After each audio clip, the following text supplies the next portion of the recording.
इस तरह के लोगों से ना कोई सामाजिक बहिष्कार होता है और ना इस तरह के लोगों की गिदड़ धमकियों से मैं कोई डरता हूँ। समाज में हमारी पूरी प्रतिष्ठा है, पूरे सभी समाजों के साथ 36 बिरादरी के साथ हमारे प्रेम और भाईचारे के संबंध है। इसलिए ऐसी बातों के ऊपर मैं कोई गौर भी नहीं करता हूँ, उनको कोई तवज्जो भी नहीं देता हूँ। मैं एक बात कहना चाहता हूँ कि आखिरकार ये लोग चाहते क्या हैं जो किसान के कंधे के ऊपर बंदूक रख के और देश के अमन चैन को ख़त्म कर रहे हैं। आज 50,000 के लगभग जम्मू कश्मीर के अंदर वापस हिंदू परिवार जाके बस गए। किसानों के बेटे जो सेना में हैं उनके ऊपर लगातार पत्थर फेंके जाते थे। आज जम्मू कश्मीर में कोई पत्थर फेंकने वाला नहीं किसी सैनिक के ऊपर, पूरी तरह से अमन और चैन है वहाँ पर। आज रोहिंग्या जो इस देश की एकता और अखंडता को एक चुनौती बने हुए थे, उसके लिए आज उनको बाहर निकालने का रास्ता साफ किया जा रहा है। देश के अंदर आने वाले समय में सिटीजन्स अमेंडमेंट एक्ट और नागरिकता संशोधन कानून और उसके साथ साथ सिटीजन रजिस्ट्रेशन जो एक्ट है, ये दोनों अस्तित्व में आने वाले हैं। और साथ ही साथ देश में कॉमन सिविल कोड भी आने वाला है। जनसंख्या का विस्फोट देश के लिए भारी चुनौती है। उन सभी चीज़ों के ऊपर मोदी सरकार रहते ही नियंत्रण पाया जा सकता है। और ऐसी जो वर्षों से देश के अंदर काले कानून तो वो थे जो धारा 370 थी, जो 35A थी, जो 3 तलाक की प्रथा थी, वो काले कानून थे वास्तव में, और उन कानूनों को मोदी जी ने समाप्त कर दिया है। ऐसे लोग उन काले कानूनों से ध्यान हटाने के लिए किसान का और देश की जनता का कृषि कानूनों को काले कानून बता रहे हैं, ताकि देश की जनता का उन काले कानूनों से ध्यान हट जाए जो मोदी जी ने समाप्त किए हैं और आने वाले समय में जो समाप्त करने वाले हैं। ऐसी चीज़ों से ध्यान हटाने के लिए वो देश की जो है ना एकता और अखंडता को चुनौती दे रहे हैं। इसलिए मैं कहता हूँ कि किसान देश की रीढ़ की हड्डी है। भारत किसान कृषि प्रधान देश है। भारत का किसान मेहनती है। कभी 40 करोड़ देश की आबादी थी तो हमें बाहर से आयात करना पड़ता था अनाज। आज 140 करोड़ की आबादी के बाद भी हमारे पास सरप्लस में अनाज है। तो इसलिए आज किसान की भी समझ में आ गई है बात, और सरकार की समझ में पहले ही से ही थी।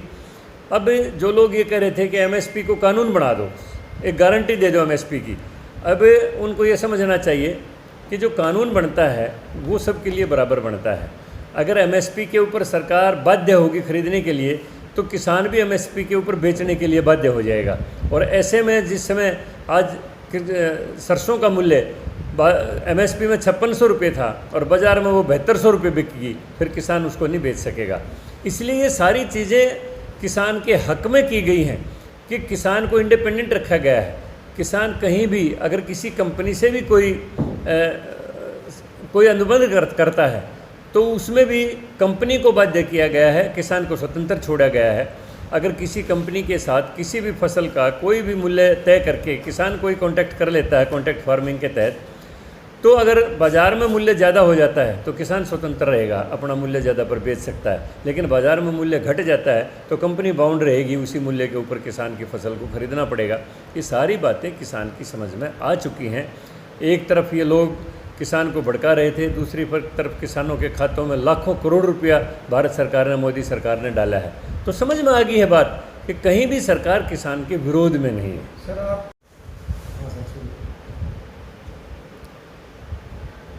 तकरीबन 50 साल पहले महम में आके मैंने अपना कर्म क्षेत्र महम को बनाया था। जब से हम महम में आए, हम किसी भी पार्टी में या सरकार में भी रहे, हमारे सभी के साथ भाईचारे के और प्यार के संबंध रहे। इसलिए आज के संदर्भ में मैं ये कहना चाहता हूँ कि मेरे खिलाफ़ जो ये मेरे घर का घेराव करने की कुछ तथाकथित किसानों के नाम लेकर उनके कंधे पर बंदूक लेकर राजनीति चमकाने वाले लोगों ने आह्वान किया था, उनको कोई जन समर्थन नहीं मिला। क्योंकि हमारे सबसे बहुत ही बढ़िया संबंध है, पूरे इलाके के अंदर हमारा सबसे प्यार और प्रेम है। और मैं आज के इस प्रदर्शन को देख के कह सकता हूँ कि देश के किसान को भारतीय जनता पार्टी की नीतियाँ, नरेंद्र मोदी जी की नीतियाँ समझ में आ चुकी हैं। और जो किसानों के नाम पर उनके कंधे के ऊपर बंदूक रख के जो अपनी राजनीति चलाने की लोग कोशिश कर रहे थे, वो जन समर्थन खो चुके हैं। उनको कोई जन समर्थन नहीं मिल रहा। क्यों?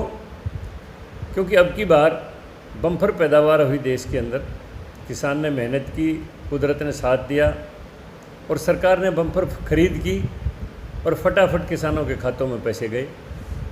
कुछ फसलें जिनका एमएसपी निर्धारित था, जैसे सरसों या कपास को हम कह सकते हैं, बाज़ार में एमएसपी से 1.5 गुना उसकी कीमत हो गई और किसानों ने जमकर उसका लाभ उठाया। 7200 रुपये तक सरसों के भाव किसानों ने लिए। तो उनकी समझ में आ गई कि कृषि कानूनों में जो मोदी सरकार ने कहा है कि किसान स्वतंत्र रहेगा, अगर उसको एमएसपी में फ़ायदा मिले तो एमएसपी के ऊपर फसल बेचे, उसको बाज़ार में उससे ज़्यादा लाभकारी मूल्य मिले तो उसको ज़्यादा लाभकारी मूल्य पर बेचे। ये सारी बात किसान ने अपने अनुभव से सीख लिया है, क्योंकि फसल उसने अपने ढंग के अनुसार बेची है और प्रचुर मात्रा में लाभ कमाया है।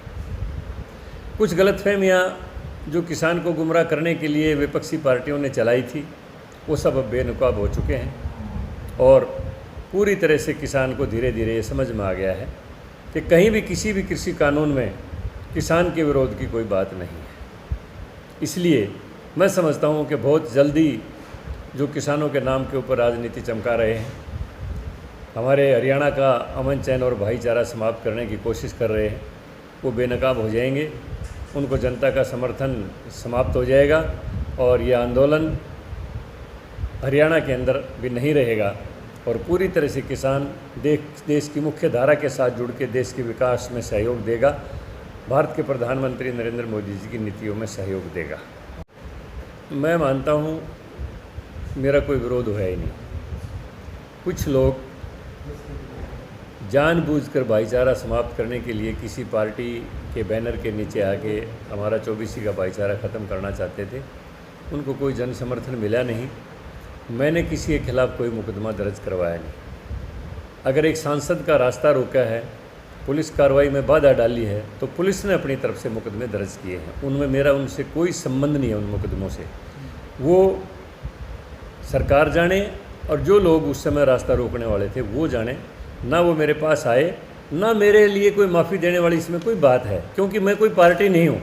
मैं सांसद हूँ और सांसद की सुरक्षा करना सरकार का और पुलिस का ये एक जिम्मेवारी है और उस सुरक्षा के लिए पुलिस गई हुई थी। पुलिस की कार्रवाई में जिन लोगों ने बाधा डाली तो पुलिस ने उनके खिलाफ मुकदमे दर्ज करवा दिए। इसमें एक सांसद कोई पार्टी नहीं है, मैं कोई पार्टी नहीं। किसी के खिलाफ मुकदमे लड़ेंगे, कोई माला लिए खड़ा है, कोई कड़ा झंडे लिए खड़ा है, कोई